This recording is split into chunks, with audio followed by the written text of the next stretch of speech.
प्रश्न संख्या 3 में दिया हुआ प्रयत्न और भूल विधि से निम्नलिखित समीकरणों को हल कीजिए। जैसे कि यहाँ पे दिया हुआ है प्रश्न, ठीक है, 5p+2 = 17। तो चलिए इसको जो हम लोग क्या करते हैं, हल करते हैं और देखते हैं किस प्रकार से इसको हल किया जाता है। तो देखिए यहाँ पे हमें क्या करना है, सबसे पहले जो है यहाँ लिख लेना है LHS और एक तरफ लिखेंगे RHS। और ये देखिए जो P है ना, तो हम लोग क्या करें, P भी यहाँ पे लिख लेंगे, ठीक है, और एक यहाँ पे लाइन इस प्रकार से खींच देंगे। अब देखिए LHS में हम लोग क्या करेंगे, इधर से ये वाला, ठीक है, इसको हम लोग LHS में लिखेंगे 5p+2 और RHS में लिखेंगे 17, ठीक है। अच्छा, जैसे कि आपको पीछे बताया गया था, जैसे कि यहाँ पे 5p है, ठीक है, इसका मतलब क्या है कि 5 गुना में p है। तो देखिए हमें यहाँ पे करना क्या है कि 2-3 तो मान ऐसे ही रखना है, ठीक है, और हमें क्या करना, p जो है ना हटा करके और इस p की जगह हम लोग मान रख करके, ठीक है, उसको गुना कर देंगे, गुना करके 2 जोड़ करके हम यहाँ पे 17 पुराना, जितना बार में वो 17 पूछेगा उतना बार से इसको हमें करते रहना है, ठीक है, यानी कि जब तक नहीं पड़े तब तक हमें करते रहना है। तो सबसे पहले हम लोग क्या करेंगे, यहाँ पे लिख लेंगे 1, यानी p की जगह हम लोग यहाँ पे 1 लिख लेंगे, ठीक है, और ये जो है लिखेंगे फिर से 5 गुना में p को हटा के p की जगह हम लोग यहाँ पे 1 को लिख लेंगे, फिर से जोड़ 2। तो देखिए 5 को गुना करें 1 से तो हो जाएगा 5, फिर प्लस में 2, यानी कि हो गया 7, ठीक है। यहाँ ये देखिए LHS में क्या आ गया 7 और RHS में क्या 17, यानी कि अभी इसका उत्तर नहीं आया। फिर से हम लोग क्या करेंगे, p की जगह यहाँ पे फिर से लिखेंगे 2, ठीक है,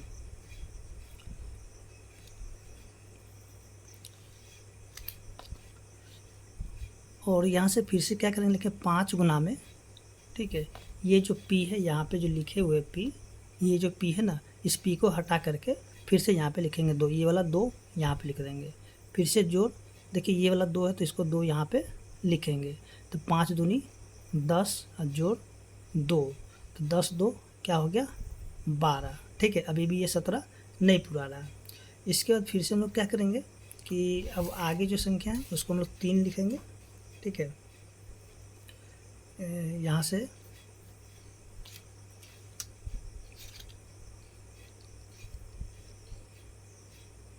तीन लिखेंगे, ठीक है, फिर से यहाँ लिखें 5 गुना में, अब देखिए यहाँ पे लिख देंगे 3, ये जो 3 है 3 को लिखेंगे फिर प्लस में 2, तो 5 दिया 15 जोड़ 2, तो 15 2 हो जाएगा 17, यानी कि देखिए अभी यहाँ पे LHS में जो है ना 3 जब रख दिए हैं और इसको जब हल किए हैं तो देखिए इधर इसका उत्तर आ गया 17 और इधर भी आ गया है यहाँ पे 17 दिया हुआ है, ठीक है।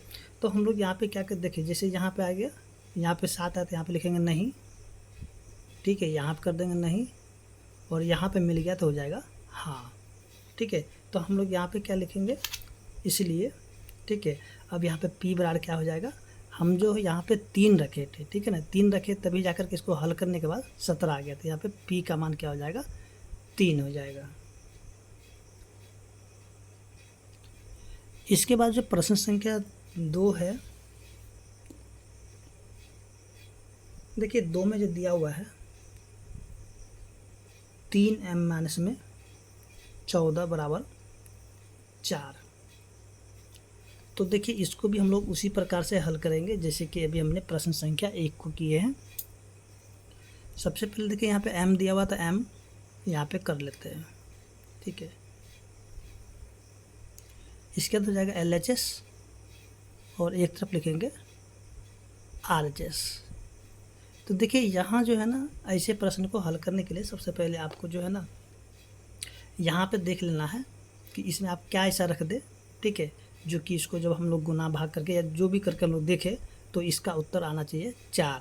तो इसके लिए तो पहले इसको आप जो है ना हल कर दीजिए अलग से, ठीक है, तो आपको पता चल जाएगा। तो यहाँ पे देखिए कहीं ना कहीं अगर हम लोग इसमें जो है ना 6 रख देंगे, ठीक है, तो 6 या 18, 18 में 14 को घटा देंगे तो बचेगा 4। तो इसके लिए हम लोग क्या करेंगे, सबसे पहले m का मान रखेंगे, एक बार 2 रखेंगे, ठीक है, तो यहाँ पे हो जाएगा 3 गुना में 2 माइनस में 14, और सर यहाँ पे पहले इसको लिख लेते हैं 3m माइनस में 14, यानी कि LHS में लिखना 3 है, माइनस में 14, और RHS में लिखेंगे 4, इसको लिखना भूल गए थे।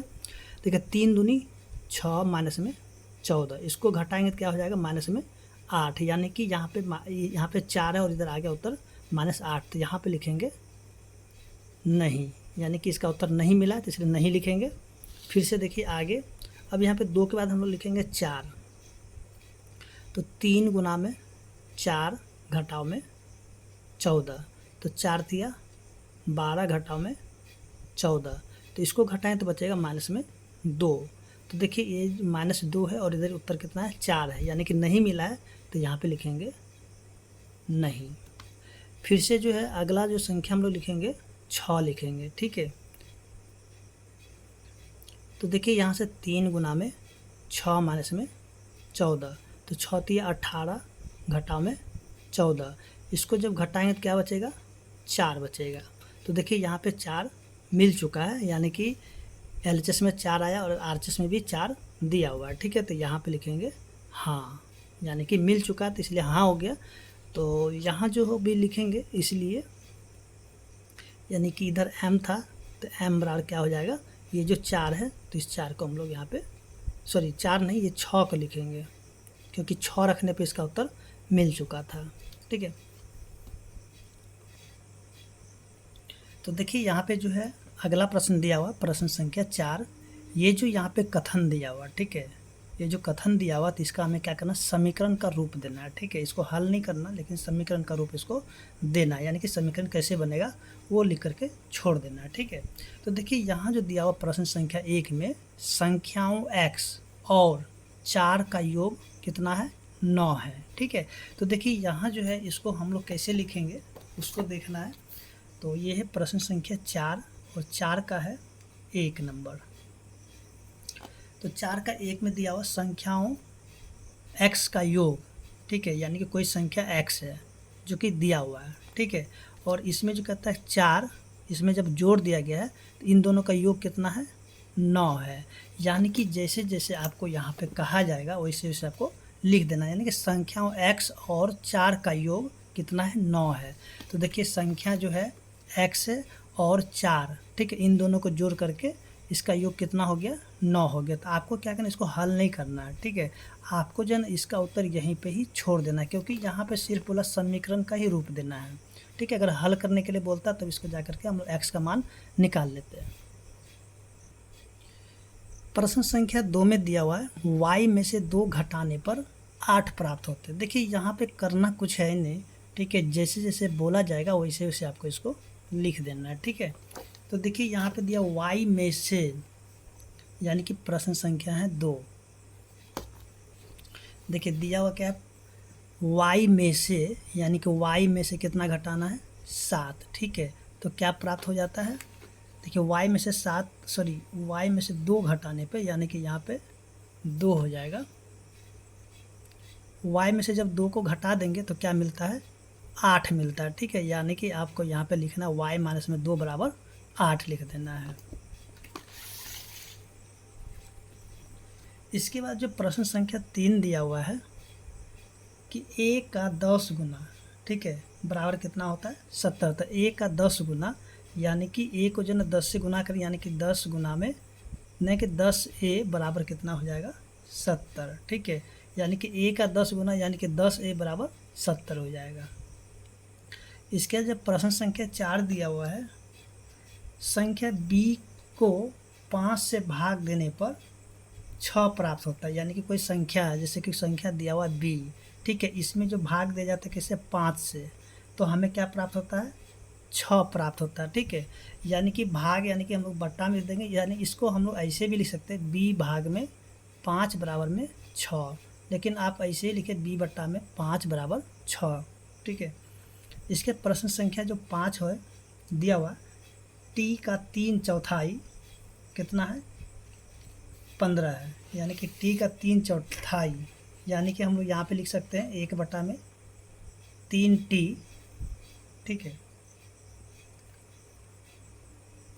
सॉरी यहाँ पे जो t का 3/4 यानी कि 3 बटा में 4 हो जाएगा, चलिए यहाँ पे इसको प्रश्न संख्या 5 है, टी का 3/4 यानी कि 3/4 टी, ठीक है, बराबर कितना है, यानी कि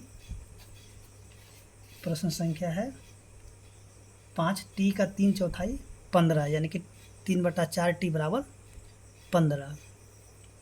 इसके प्रश्न संख्या 6 दिया हुआ है, m का 7 गुना और 7 का योगफल आपको 77 देता है, यानी कि m का 7 गुना, यानी कि m को 7 से गुना करेंगे, यानी कि 7m, ठीक है, और इसमें जो है ना 7 जोड़ दिया जाता है, यानी कि इन दोनों का योग जो है हमें क्या प्राप्त होता है, 77 प्राप्त होता है। ठीक है, देखिए जैसे जैसे बोलेगा वैसे वैसे आपको लिख देना है। प्रश्न संख्या 7 में जो दिया हुआ है, एक संख्या की चौथाई का ऋण 4 आपको 4 देता है, यानी कि कोई एक संख्या x है, यानी कि x का चौथा, यानी x बट्टा में 4, ठीक है, यानी कि ऋण यानी कि माइनस बराबर हमें क्या मिलेगा, यानी कि हमें क्या देता है, 4 देता है, यानी कि 4, तो x बट्टा 4 माइनस 4 बराबर 4। ठीक है, इसके बाद जो प्रश्न संख्या है इसका 8 है। देखिए 8 में जो दिया हुआ है, यदि आप y के 6 गुने में से 6 घटाएं तो आपको 60 प्राप्त होता है, यानी बिल्कुल कि हम लोग ऐसे ही लिखेंगे जैसे कि प्रश्न संख्या 6 है।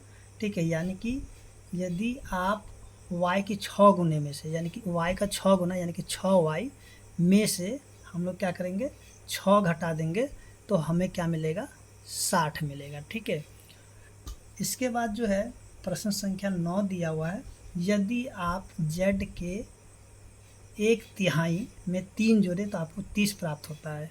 तो प्रश्न संख्या 9 यानी कि z का 1/3, यानी कि हम लोग इसको लिखेंगे z बटा में 3, ठीक है, इसमें से यानी कि 3 जोड़ देंगे तो हमें क्या मिलेगा, यानी कि 30 प्राप्त होता है। देखिए इसको हम लोग ऐसे भी लिख सकते हैं, 1/3z प्लस में 3 बराबर 30, ऐसे भी लिखेंगे, या फिर z को देखिए 1 को z से गुना करेंगे तो z रहेगा। ठीक है, इसको ऐसे भी लिखे या फिर ऐसे लिखे, दोनों बात बराबर है। ठीक है, आप दोनों में किसी तरीक़ा से लिख सकते हैं। इसके बाद जो है आगे प्रश्न संख्या 5 दिया हुआ, यानी कि यहाँ पे जो समीकरण का रूप दिया हुआ, देखिए जैसे कि यहाँ पे देखेंगे आप कि दिया हुआ है, ये जो समीकरण में दिया हुआ है तो इसको हमें क्या करना, कथन के रूप में लिखना। देखिए जैसे जैसे यहाँ पे दिया है वैसे वैसे आप इसको लिख सकते हैं। तो चलिए हम लोग यहाँ पे प्रश्न संख्या 5 का जो 1 नंबर है, ठीक है, 1 में जो दिया हुआ 5 का दिया p प्लस में 4 बराबर 15। तो देखिए इसको हमें क्या करना, कथन का रूप देना, जैसे कि यहाँ पे इसको क्या लिखें, p और 4 का योग कितना हो जाएगा, 15। ठीक है, तो इसको हम लिखेंगे p और 4 का योग या फिर जोड़, जो भी आप लिख सकते हैं लिखेंगे।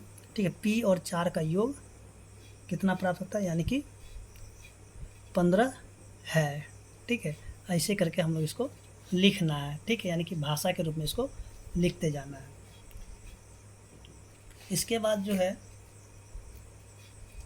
प्रश्न संख्या 2 दिया हुआ है, m घटाओ में 7 बराबर 3। देखिए इसको हम लोग कैसे लिखेंगे, देखिए m में से 7 घटाने पर 3 प्राप्त होता है, तो यहाँ पे हम लोग लिखेंगे m में से 7 घटाने पर 3 प्राप्त होता है या मिलता है, जो भी लिख सकते, प्राप्त होता है। ठीक है, होता है, मिलता है, आप कुछ भी लिख सकते हैं। ठीक है, इसके बाद जो प्रश्न संख्या 3, प्रश्न संख्या 3 में जो दिया गया है 2m बराबर में 7।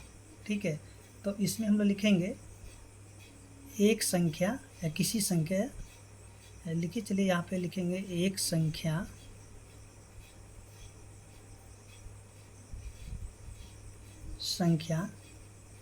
m का दुगुना या 2 से गुना करने पर, देखिए दुगुना तिगुना ही लिखा जाएगा, 2 से गुना नहीं, यहाँ पे दुगुना ही लिखा जाएगा, ठीक है। दुगुना कितना है, 7 है, ठीक है। इसको हम लोग ऐसे ही लिखेंगे, या फिर आप इसको जो है ना ऐसे भी लिख सकते हैं, या यानी कि दूसरे तरीके से भी लिख सकते हैं। m का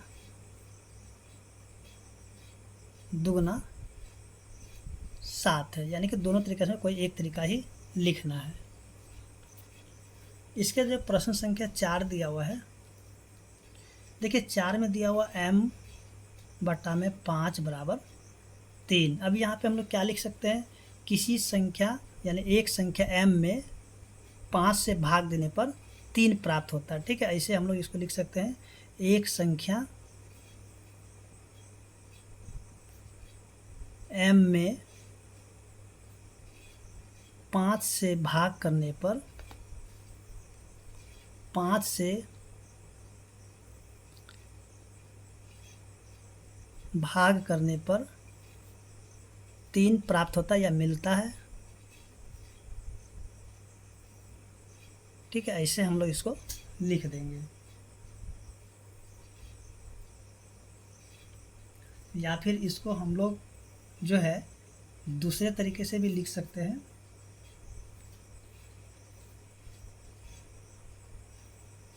देखिए इसको हम लोग दूसरे तरीके से भी लिख सकते हैं, जैसे कि हम लोग क्या लिखेंगे, यानी कि देखिए या तो आप इस तरीके से लिखें या फिर ऐसे लिखें, यानी कि हम लोग यहाँ पर लिखेंगे एक संख्या, या फिर लिखेंगे संख्या m का 1/5 3 होता है, ठीक है। आप या तो ऐसे लिखें या फिर ऐसे लिखें, यानी कि दोनों तरीके में से कोई एक तरीका को आपको लिखना है, ठीक है। आपको देखिए यहाँ पे दोनों तरीक़ा से बता दिया गया, आपको जो तरीका समझ में आए उस तरह से लिख लें। प्रश्न संख्या 5 जो है दिया हुआ है 3/5m बराबर 6। तो यहाँ पे भी ऐसे ही लिखेंगे, क्या लिखेंगे, यहाँ पे लिखेंगे संख्या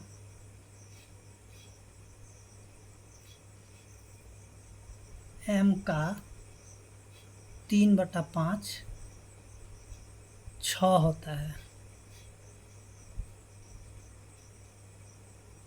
ठीक है। या फिर हम लोग ऐसे भी लिख सकते हैं इसको दूसरे तरीके से,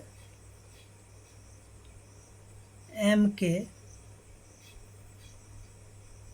3 गुना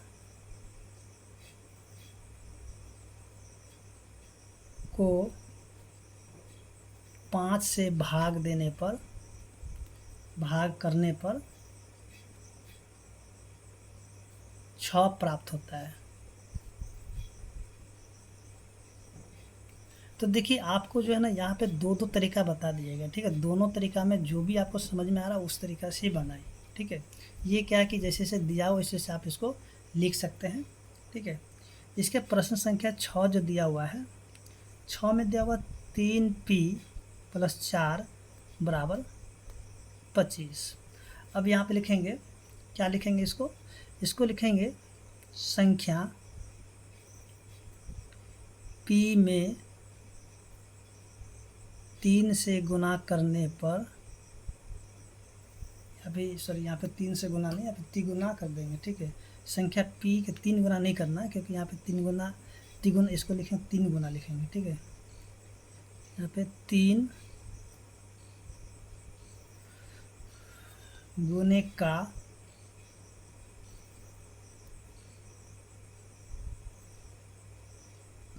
3 गुने का योग,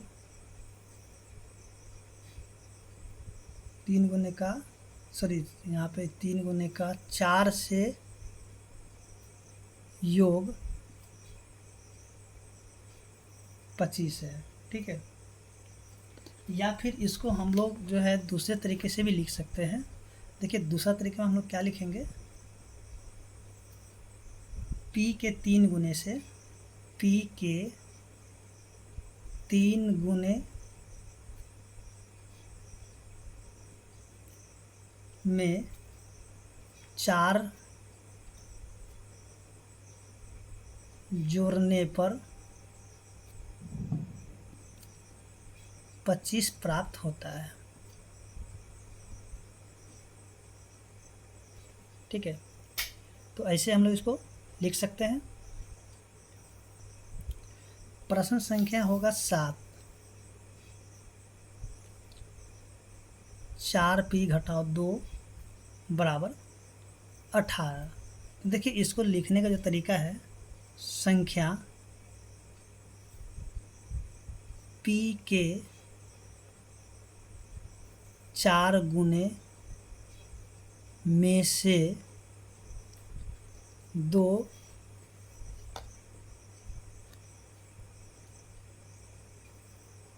घटाने पर 18 प्राप्त होता है। ठीक है, या फिर हम लोग इसको ऐसे भी लिख सकते हैं। देखिए दो दो तरीका आपको बताया जा रहा है। ठीक है, जो भी तरीका आपको समझ में आए उस तरीके से आप इसको लिखें। यानी कि हम लोग यहाँ पे लिखेंगे p के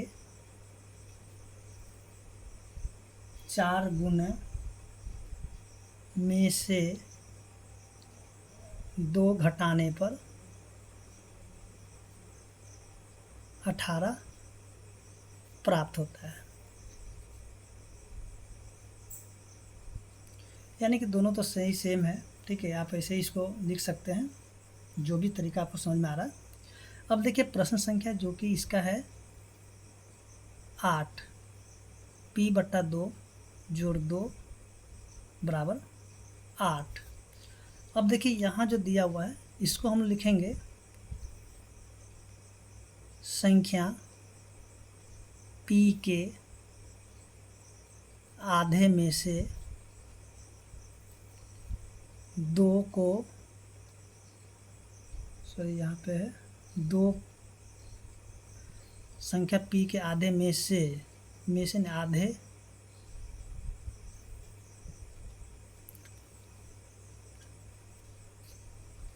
संख्या p के आधे में 2 का योग 8 है। ठीक है, देखिए इसका उत्तर जो है ना दिया हुआ गलत है। ठीक है, ध्यान रखिएगा। यहाँ पे देखिए आपका जोड़ दिया हुआ और बुक में जो है यानी कि इसका उत्तर में जो है घटाव दे दिया। ठीक है, तो यहाँ पे संख्या p के आधे 2 का योग 8 है। ठीक है, इसके या फिर हम लोग इसको और भी तरीके से लिख सकते हैं। देखिए आप जो अपने तरीके से भी लिख सकते हैं, p को 2 से भाग दिया जाए और 2 को जोड़ा जाए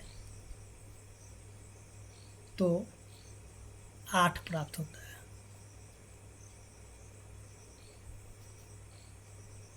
ठीक है, तो इस तरीके से आप जो है यानी कि यहाँ पे दो दो तरीका बताया गया है। दोनों तरीके में जो भी तरीका आपको समझ में आ रहा है तो आप उस तरीके से इसको हल कर सकते हैं। इसके बाद जो आगे हम लोग देखेंगे जो कि प्रश्न संख्या 6 दिया हुआ है। ठीक है, 6 में जो दिया हुआ है निम्नलिखित स्थितियों में समीकरण को बनाइए। यानी कि हमें यहाँ पे क्या करना है, जो प्रश्न दिया हुआ है ठीक है उसको हल करना है। देखिए प्रश्न संख्या 6 का जो है 1 दिया गया है। ठीक है, देखिए 6 का जो 1 में दिया हुआ है, इरफान कहता है कि उसके पास परमित के पास जितने कंचे हैं उनके पास उसके 5 गुने से 7 अधिक कंचे हैं।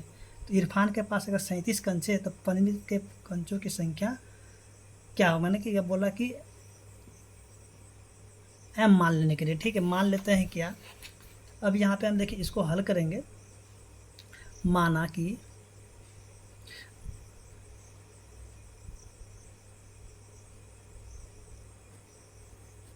परमित के कंचों की संख्या, देखिए यहाँ पे बोला m मानने के लिए। ठीक है, तो हम लोग m है तो देखिए यहाँ पे आप M X P L L P जो भी आप कुछ भी रख सकते हैं, कोई दिक्कत नहीं, यहाँ पे इस पर कुछ भी लिख सकते हैं, ठीक है। लेकिन यहाँ पे जो है किताब में दिया गया है कि मान लीजिए कि परिमित के कंचों की संख्या क्या हो जाएगा, एम है। तो देखिए आगे जो दिया हुआ है, फिर से एक बार इसको पढ़ते हैं। देखिए दिया हुआ है कि इरफान कहता है कि उसके पास परिमित के पास जितने कंचे हैं उसके 5 गुने में से 7 अधिक कंचे किसके पास है, उसके पास है, यानी कि इरफान के पास है, ठीक है। सॉरी, इरफान के पास 37 कंचे, यानी कि परिमित के पास जो है जितने कंचे उनके 5 गुने से 7 अधिक है। तो देखिए यहाँ पे जो है हम लोगों ने क्या किया, मान लिए, माना कि परिमित के कंचों की संख्या क्या हो गया, एम है, ठीक है। यानी कि यहाँ पे कहा जा रहा था मान लिए है। तो देखिए यहाँ पे जो है अब वो क्या करना है, लिखना है। तो यहाँ पे लिखेंगे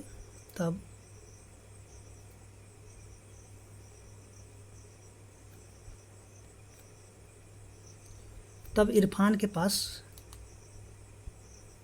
कंचों की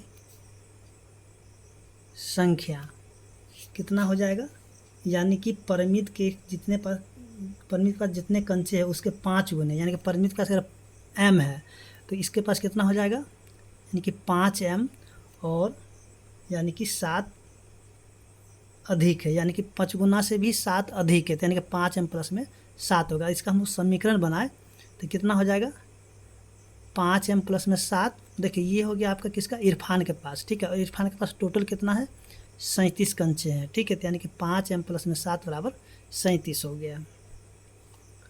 तो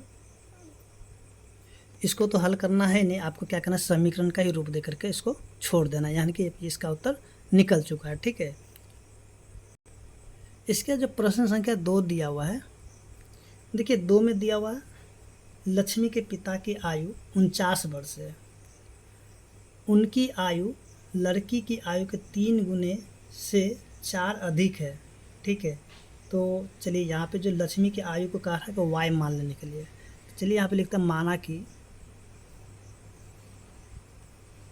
लक्ष्मी की आयु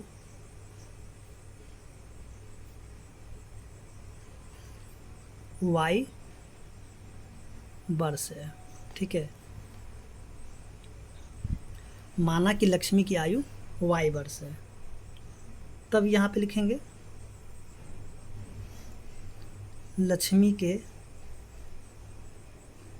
पिता की आयु। देखिए लक्ष्मी के पिता की आयु क्या बोल रहा है, बोल रहा है कि लक्ष्मी की आयु के 3 गुने से, यानी कि लक्ष्मी की आयु कितना है, वाई है, तो इसका हम लोग 3 गुना करेंगे तो यहाँ हो जाएगा 3 वाई, ठीक है। और इससे भी क्या है, 4 वर्ष अधिक है, यानी कि 3 वाई प्लस में 4। अब इसको हम समीकरण के रूप में लिखेंगे तो जाएगा 3 वाई प्लस में 4। ये किसका है, ये है लक्ष्मी के पिता की आयु, और लक्ष्मी के पिता की आयु यहाँ पे दिया हुआ कितना, 49 वर्ष, ठीक है। तो इसको हम लोग ऐसे ही लिख करके छोड़ देंगे। इसके बाद जो प्रश्न संख्या होगा 3, देखिए 3 में जो दिया हुआ है, अध्यापिका बताती है कि उनकी कक्षा में एक विद्यार्थी द्वारा प्राप्त किए गए अधिकतम अंक प्राप्त किए न्यूनतम अंक का दुगना धन 7 है। तो प्राप्त किए गए अधिकतम अंक 87 है, तो न्यूनतम अंक प्राप्त करने के लिए इसको एल मान लीजिए, ठीक है। तो चलिए हम लोग इसको मान लेते हैं, माना कि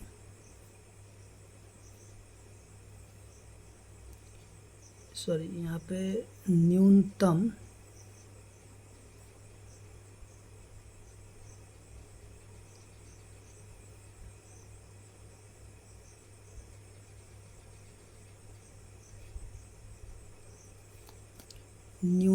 प्राप्त किए गए अंक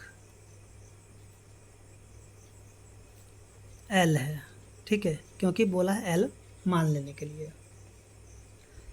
तब जो है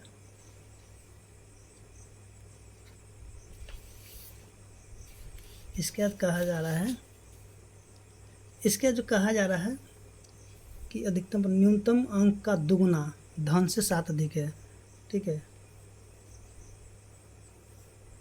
तो अब यहाँ पे देखिए न्यूनतम हो गया तो यहाँ पे लिखेंगे अधिकतम,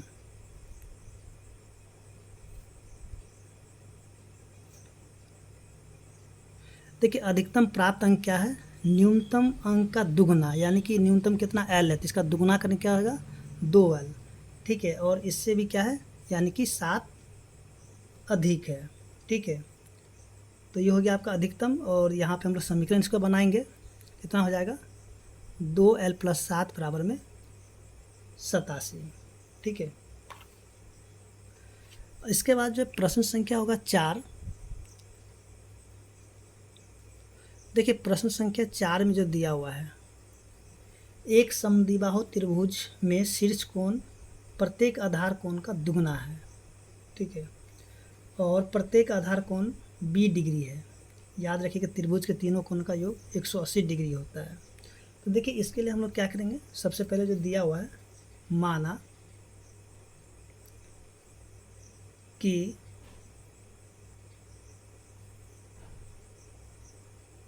आधार का कोण 20 डिग्री है,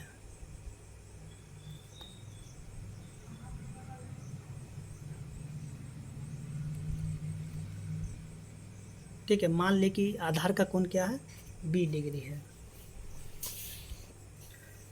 इसके बाद जो है